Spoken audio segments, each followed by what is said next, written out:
അല്ലാഹു സുബ്ഹാനഹു വതആലയുടെ ദീനിൽ ഏറ്റവും പരമപ്രധാനമായ വിഷയമാണ് തൗഹീദ് എന്നത്. തൗഹീദ് ജീവിതത്തിൽ പാലിക്കുന്നതിനും അത് സാക്ഷാത്കരിക്കുന്നതിനും വേണ്ടിയാണ് അല്ലാഹു സുബ്ഹാനഹു വതആല നാം ഏവരെയും സൃഷ്ടിച്ചിരിക്കുന്നത്. തൗഹീദ് ഒരാളിൽ ശരിയായാൽ അവന്റെ മറ്റെല്ലാ കാര്യങ്ങളും ശരിയായിരിക്കുന്നു. തൗഹീദിൽ ഒരാൾക്ക് പിഴവ് സംഭവിച്ചാൽ അയാളുടെ മറ്റു കാര്യങ്ങളെല്ലാം പിഴച്ചിരിക്കുന്നു. വിശുദ്ധ ഖുർആനിൽ അല്ലാഹു സുബ്ഹാനഹു വതആല ആദ്യമായി നൽകിയ കൽപ്പന തൗഹീദാണ്.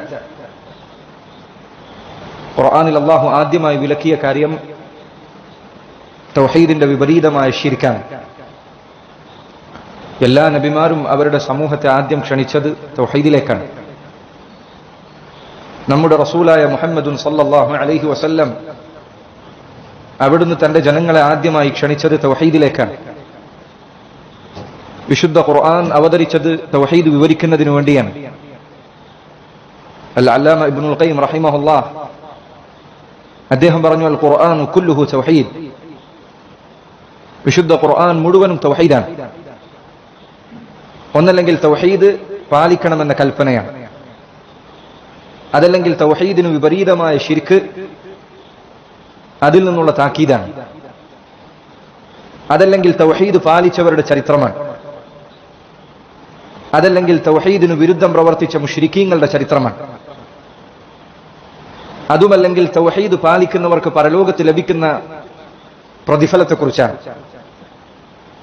അതുമല്ലെങ്കിൽ ശിർക്കിൽ അകപ്പെട്ടു പോയവർക്ക് നാളെ അള്ളാഹു പരലോകത്ത് കാത്തുവച്ചിരിക്കുന്ന ശിക്ഷയെക്കുറിച്ചാണ്, അതുമല്ലെങ്കിൽ തൗഹീദ് ജീവിതത്തിൽ പാലിക്കുന്നവർ അവർ പ്രവർത്തിക്കേണ്ട കർമ്മങ്ങളെക്കുറിച്ചാണ്. അൽ ഖുർആൻ കുല്ലുഹു തൗഹീദ്. വിശുദ്ധ ഖുർആൻ മുഴുവനും തൗഹീദാണ്. സൂറത്തുൽ ഫാത്തിഹ അത് മുഴുവനും തൗഹീദാണ്. അതിന്റെ മധ്യം തൗഹീദിന്റെ തലവാചകമാണ്, ഇയ്യാക നഅ്ബുദു വ ഇയ്യാക നസ്തഈൻ. അല്ലാഹുവേ, നിന്നെ മാത്രം ഞങ്ങൾ ഇബാദത്ത് ചെയ്യുന്നു, നിന്നോട് മാത്രം ഞങ്ങൾ സഹായം തേടുന്നു. വിശുദ്ധ ഖുർആനിൽ നബി സല്ലല്ലാഹു അലൈഹി വസല്ലമയോട് പഠിക്കാൻ വേണ്ടി അല്ലാഹു ശക്തമായി കൽപ്പിച്ച കാര്യമാണ് തൗഹീദ്. സൂറത്തു മുഹമ്മദിൽ അല്ലാഹു പറയുന്നു, ഫഅലം അന്നഹു ലാ ഇലാഹ ഇല്ലല്ലാഹ്. അല്ലാഹുവിന്റെ റസൂലേ, ഫഅലം, താങ്കൾ പഠിക്കണം, അന്നഹു ലാ ഇലാഹ ഇല്ലല്ലാഹ്, ലാ ഇലാഹ ഇല്ലല്ലാഹ് എന്ന കാര്യം അല്ലാഹുവിന്റെ റസൂലേ അങ്ങ് പഠിക്കണം. നബി സല്ലല്ലാഹു അലൈഹി വസല്ലമയോട് അല്ലാഹു പഠിക്കാൻ കൽപ്പിച്ച കാര്യമാണ് തൗഹീദ്. റസൂലുള്ളാഹി സ്വല്ലല്ലാഹു അലൈഹി വസല്ലം പറഞ്ഞു, മൻ മാത വഹുവ യഅലമു അന്നഹു ലാ ഇലാഹ ഇല്ലല്ലാഹു ദഖലൽ ജന്ന. ആരെങ്കിലും മരിക്കുന്ന സന്ദർഭത്തിൽ ലാ ഇലാഹ ഇല്ലല്ലാഹ് എന്ന തൗഹീദിന്റെ വാചകം അറിഞ്ഞുകൊണ്ടാണ് മരിക്കുന്നത് എങ്കിൽ അവൻ സ്വർഗ്ഗത്തിൽ പ്രവേശിച്ചു. റസൂലുള്ളാഹി സ്വല്ലല്ലാഹു അലൈഹി വസല്ലം പറഞ്ഞു, മൻ കാന ആഖിറു കലാമിഹി ലാ ഇലാഹ ഇല്ലല്ലാഹ് ദഖലൽ ജന്ന. ആരുടെയെങ്കിലും അവസാനത്തെ വാക്ക് ലാ ഇലാഹ ഇല്ലല്ലാഹ് എന്ന തൗഹീദിന്റെ വാക്കായാൽ അവൻ സ്വർഗ്ഗത്തിൽ പ്രവേശിച്ചു. എന്റെ പ്രിയപ്പെട്ട സഹോദര, എന്താണ് തൗഹീദിന്റെ കാര്യം കൂടുതൽ ശ്രദ്ധിക്കുന്നതിൽ നിന്ന് നിന്നെ തടയുന്നത്? തൗഹീദ് ഓരോ ദിവസവും പഠിക്കുന്നതിൽ നിന്ന്, അതിന്റെ കാര്യം ജീവിതത്തിലെ ഓരോ നിമിഷങ്ങളും വീണ്ടും വീണ്ടും പരിശോധിക്കുന്നതിൽ നിന്ന്, തൗഹീദിലായിക്കൊണ്ട് മരിക്കുന്നതിന് വേണ്ടി അള്ളാഹുവിനോട് ദുആ ചെയ്യുന്നതിൽ നിന്ന് എന്താണ് നിന്നെ തടയുന്നത്? ഇസ്ലാമിലെ ഒന്നാമത്തെയും അവസാനത്തെയും കാര്യം തൗഹീദാണ്. നബി സല്ലല്ലാഹു അലൈഹി വസല്ലം അവിടുത്തെ ദഅവത്ത് ആരംഭിച്ചത് തൗഹീദിലാണ്.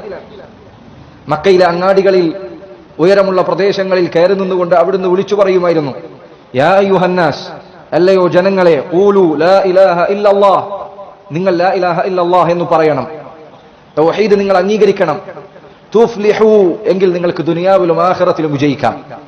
ലാ ഇലാഹ ഇല്ലല്ലാഹ്, എത്ര മനോഹരമായ വാക്കാണത്. നബി സല്ലല്ലാഹു അലൈഹി വസല്ലം വഫാത്തിന് മുൻപുള്ള ദിവസങ്ങളിൽ, അവിടുന്ന് രോഗത്തിന്റെ പ്രയാസം അനുഭവിക്കുന്ന സന്ദർഭങ്ങളിൽ നബി സല്ലല്ലാഹു അലൈഹി വസല്ലം ആവർത്തിച്ചുകൊണ്ട് തൗഹീദിൽ നിന്ന് തെറ്റിപ്പോകാതിരിക്കാൻ താക്കീത് നൽകുന്നു.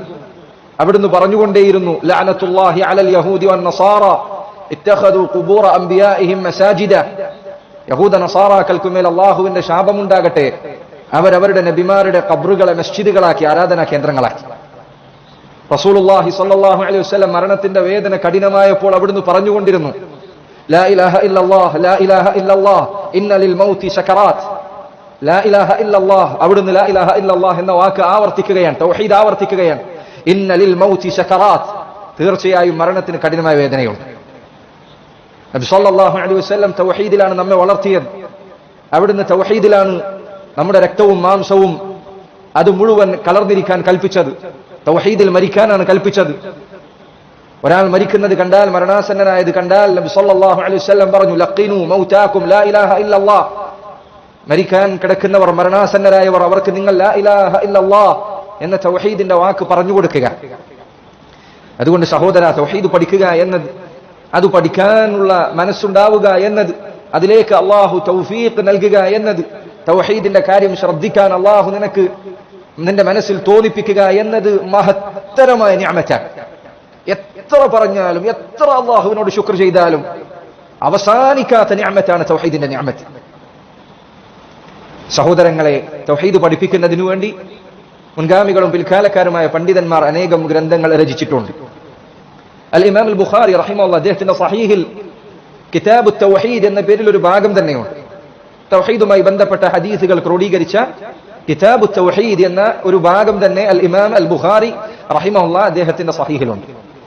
മുൻഗാമികളായ ഇബ്നു ഖുസൈമ അവരെ പോലുള്ള പണ്ഡിതന്മാർ അവർക്ക് കിതാബ് തൗഹീദ് എന്ന പേരിൽ ഗ്രന്ഥങ്ങളുണ്ട്. ഷെയ്ഖ് മുഹമ്മദ് ബിൻ അബ്ദുൽ വഹാബ് റഹിമഹുല്ലാഹ് അദ്ദേഹം തൗഹീദ് വിശദീകരിക്കുന്നതിന് വേണ്ടി രചിച്ച ഗ്രന്ഥമാണ് കിതാബു തൗഹീദ് അല്ലദീ ഹുവ ഹഖ്ഖുല്ലാഹി അലൽ അബീദ് എന്ന ഗ്രന്ഥം. വളരെ മനോഹരമായ, ഓരോ മുസ്ലിമും വായിച്ചിരിക്കേണ്ട, തൗഹീദ് പഠിക്കാൻ ആഗ്രഹിക്കുന്നവരെല്ലാം ശ്രദ്ധിച്ചിരിക്കേണ്ട, അവർ ഒരു തവണ വായിച്ചു തീർത്താൽ വീണ്ടും ആവർത്തിക്കേണ്ട